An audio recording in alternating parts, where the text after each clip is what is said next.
Rapaziada, eu venho no começo desse vídeo aqui informar que eu tô ficando cada vez mais insano e aparentemente desorientado das minhas ideias, porque se você abriu esse vídeo, eu acredito que você tenha lido o título, obviamente, e sim, eu vi a segunda temporada de Mushoku Tensei, eu realmente me propus a fazer isso com o meu cérebro, a passar por essa tortura mais uma vez. Já não bastava eu ter visto a primeira e ter quase ficado louco também, mas como diria meu querido amigo Monark, a loucura que nos torna mais humanos, não é mesmo? E meu último vídeo sobre Mushoku foi até que bem em questão de engajamento, tinha uma rapaziada que discordava do que eu disse, obviamente, eu sei que ia ter gente desse tipo, e outras pessoas que concordavam, aliás, obrigado a essas pessoas que concordaram. Isso mostra que ainda existem pessoas no mundo com a mente sã, enquanto na maioria dos comentários que discordavam eram pessoas falando que o Rudeus ia mudar como personagem. Então eu só vi essa nova temporada porque eu queria ver até onde essa história podia chegar em questão de absurdo, e justamente para ver essa mudança que iria acontecer, né, essa suposta mudança que,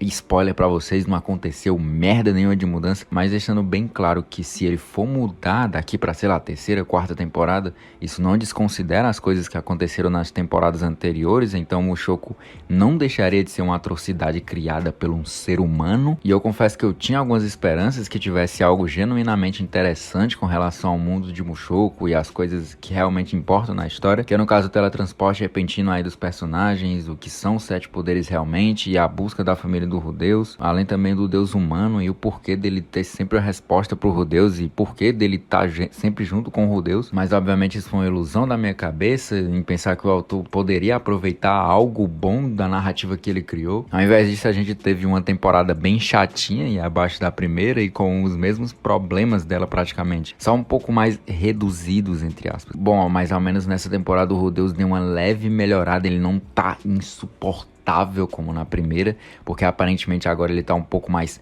sóbrio, mas não deixou a essência de maníaco de lado, porque isso vai demorar e eu acredito que nem vai acontecer, mas pelo menos já é um avanço para fazer com que o anime não seja tão impossível assim de assistir. Eu não vou falar aqui da animação, não vou entrar em mérito nisso, eu sei que ela decaiu um pouco, mas tá assistível, tá ligado? Não tá como a primeira era realmente muito melhor, mas é isso aí. Então, sendo direto e objetivo, essa temporada basicamente é uma jornada do Rudeus tentando descobrir como ele pode resolver a impotência dele. Sim, você não ouviu errado, agora o Rudeus é oficialmente broxa, filho. Basicamente, como é que ele descobre isso? Então, ele tá em outra cidade e tudo mais, aí ele conhece um grupo de aventureiros e nele tem uma garota que o nome dela é Sarah. Então rola um climinha ali entre eles e tudo mais, ele chama ela pra sair num encontro pra eles poderem se conhecer melhor. Aí na hora do vamos ver, né, mano, o cara brocha. Cara, eu tenho certeza que isso é por todos os pecados e crimes que ele já cometeu e continua cometendo. E, mano, o karma é simplesmente algo magnífico e prazeroso nesses momentos. Então é a partir daí que ele começa a procurar formas de curar a impotência dele. E ele aproveita que a escola de magia tá interessada em convocar ele pra ser aluno de lá, porque, querendo ou não, o Rudeus é praticamente um gênio em magia, já que ele consegue conjurar magia sem pronunciar o encantamento delas. O moleque é diferenciado, tá ligado? Então imagina que lá pode ter algum tipo de livro ou estudo que cura esse problema dele. Fora que também o Deus humano disse pra ele ir pra lá ao invés de salvar a mãe dele. Então é literalmente foda-se minha mãe, o bagulho é sexo, rapaziada. Daí ele chega nessa bendita escola de magia, adivinha quem tá lá também, fi? A nossa querida Sylphie, que não aparecia tinha muito tempo. Aquela elfa que ele era amigo e tudo mais quando ele era criança. E que ele prometeu que ele ia trabalhar e arrumar dinheiro pra que eles dois pudessem ir pra uma faculdade de magia na época. Então é aqui que começam os problemas pra mim. Na verdade, obviamente já tinha começado há muito tempo atrás, mas aqui obviamente piora. A Sylphie, ela meio que tava disfarçada servindo de guarda pra princesa, porque depois dela ter sido teletransportada, ela caiu basicamente no quintal de uma princesa, que meio que adotou ela, pondo ela na guarda real. E como só homens podem ficar na guarda, ela sempre fica com esse oclinho pra poder meio que se disfarçar. Dá pra ver claramente que é ela. E ela fica nessa brisa de que se ela for contar pro Rudeus quem é ela de verdade, o Rudeus não vai lembrar. Mas tipo assim, minha filha, vocês eram literalmente melhores amigos de infância. Como é que ele não vai lembrar? Só se ele tiver Alzheimer em graus estratosférico, mano. Não é possível. Isso me irrita muito porque, mano, era só ela falar, tá ligado? Era só ela falar. Mas enfim, né? Isso aí até que é entendível, porque assim a história vai progredindo até ela chegar no clímax, de fato. E é assim que qualquer anime, história fictícia no geral, funciona. Mas seria bom ao menos fazer sentido, né? Bom, em meio a esses encontros deles e a impotência do Rudeus, tem algo que é realmente interessante aqui, que é quando aquela mina que tava junto com o Deus Dragão, naquela cena que ele quase matou, o Rudeus aparece aqui, porque ela dá algumas respostas pra gente do porquê o teleporte pode ter acontecido, e o motivo é porque ela, assim como o Rudeus, é uma humana que foi trazida pra esse mundo. Mas aparentemente alguém spawnou ela ali porque aparentemente ela não foi morta. E por conta disso ocorreu essa explosão de energia que fez com que as pessoas fossem teletransportadas por lugares aleatórios. E desde então ela vem estudando e procurando formas de como voltar pro mundo humano normal, diferente do Rudeus, que prefere muito mais a vida dele atual do que a de antes, obviamente, porque ele era um fudido, com razão. Então eles entram nesse conflito de ideias, mas mesmo assim decidem se ajudar, tá ligado? Já que essa mina, por ter sido summonada nesse mundo novo, com uma idade de adolescente, ela basicamente não consegue desenvolver mana e ela não envelhece também. Essa parada da mana foi explicada lá no comecinho do anime pelo Rudeus, que o desenvolvimento de mana ele meio que começa desde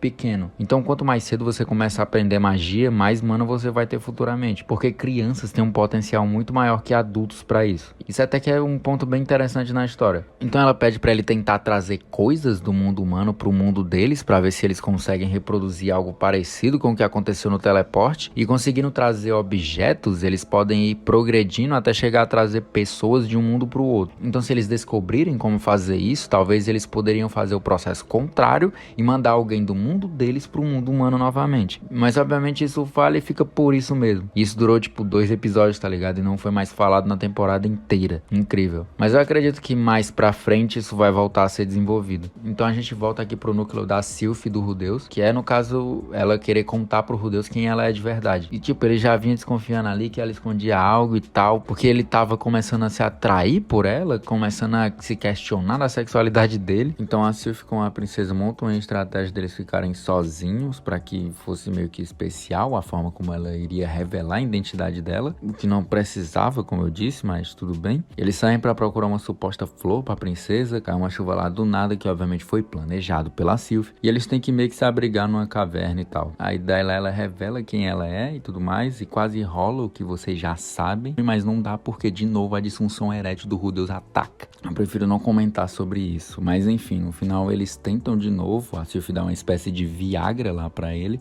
e eles fazem o que vocês já sabem novamente. Aí o Rudeus pede a Sylph em casamento e pronto, fim da temporada. Ok, agora que eu contextualizei sobre o que houve na temporada, eu vou falar o que eu achei disso tudo. Um completo lixo. Falando sério agora, eu acho que os pontos ruins com relação àquele problema do Rudeus ser um personagem completamente deturpado diminuíram, mas não foram completamente apagados, e não adianta falar que são coisas que dá pra relevar, porque não são, tá ligado? Não é porque a cena foi exposta pra gente como um tom de comédia ou humor que justifica o ato dele. Eu não sou militante nem porra nenhuma antes que vocês venham falar isso, que eu tô lacrando ou sou da tal cultura woke, vai chupar uma roupa. Eu só tô afirmando que isso é errado, não é nenhuma questão de opinião mesmo, é só que é realmente errado, tá ligado? Eu falei sobre isso também no meu último vídeo de Mushoku. Mas pra você que tá se perguntando por que eu tô falando aqui de novo nessa temporada, é porque tem um episódio que o Rudeus ele sequestra 2 garotas furry e deixa elas meio que em cativeiro por um tempo, só porque elas quebraram a estátua dele que ele tinha da Roxy, que nem mesmo com ele tava, tá ligado? E enquanto uma delas tava presa, ele meio que pega no peito de uma delas pra ver se ele fica duro de novo, tá ligado? E isso virou meio que uma parada padrão de Mushoku já. E sem contar que eu não tô nem falando sobre a relação sexual que ele teve com a Sylph, que teoricamente ainda é um adolescente, e ele é um adulto de 33 anos, que é a mesma coisa que aconteceu com a Ares praticamente. O que eu quero dizer realmente é que o autor, não só de Mushoku, mas de outras obras também, ainda romantizam esse tipo de atitude nas suas histórias, disfarçando aquelas cenas, fazendo parecer com que seja um momento de alívio cômico. Isso acaba tornando assistir determinada obra uma experiência meio desconfortável, pelo menos pra mim, tá ligado? E eu acredito que pra algumas outras pessoas também. E pode até mesmo tirar um pouco do apego que você pode ter por ela ou interesse, ofuscando o que ela realmente tem de bom. Mas enfim, rapaziada, no geral é isso. Eu não sei se eu vou continuar a ver Mushoku, talvez esse seja o último vídeo aqui no meu canal sobre, porque sinceramente eu acho que não vale mais a pena eu gastar minha sanidade mental com isso. Tem outras paradas aí bem melhores pra me ver e falar sobre aqui no canal, tá ligado? Então é isso, mano, deixa o like aí, se inscreve no canal, vocês já estão ligados nesse tipo de coisa que é pra fazer. Obrigado por terem chegado até aqui. Valeu, falou.